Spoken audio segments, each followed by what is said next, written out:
Minsan, naawa po ako sa mga ibang OFW, sa mga kababayan po nating nagtatrabaho sa ibang bansa. Bakit?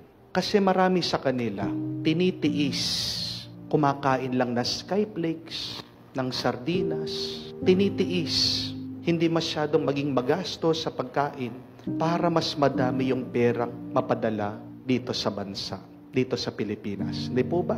Habang sila nagugutom, yung pamilya nila, nagbo-buffet, nagsasamji, palagi milk tea, palagi kumakain sa labas. Naawa ako sa mga iba, tinitiis yung cellphone nilang sira-sira. Habang dito naman sa Pilipinas, yung pamilya nila naka-iPhone. Yung mga bata palagi ML, Mobile Legend.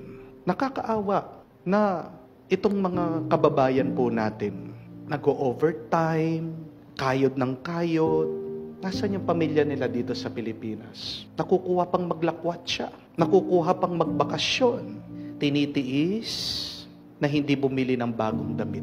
Habang yung mga pamilya nila gusto branded, original yung kanilang sapatos. Meron tayong mga ibang kababayan sa abroad, tinitiis makipagsiksikan, matulog, makisama sa mga kwarto. Ang dami-dami nila doon.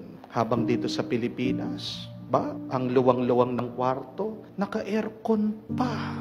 Alam niyo po, kung mahal mo ang pamilya mo, walang masama na unahin mong mahalin ang iyong sarili.